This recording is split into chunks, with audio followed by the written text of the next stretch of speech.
రాజకీయ అవసరాలు ఏమున్నాయో లేకపోయినా ప్రాంతానికి అభివృద్ధి చేయాలి కదా.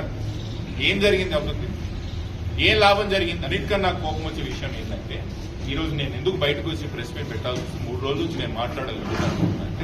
10 సంవత్సరాలు కేసీఆర్ గారు అధికారంలో ఉన్నప్పుడు ప్రకాష్ గౌడ్ గారి మీద ఈగ కూడా వాళ్ళ మీద, ఎమ్మెల్యే గారు కనీసం ఎమ్మెల్యే గారి మీద ముఖ్యమంత్రి గారు ఆ రోజు ముఖ్యమంత్రి గారు ఈగ కూడా వాళ్ళనీయలేదు.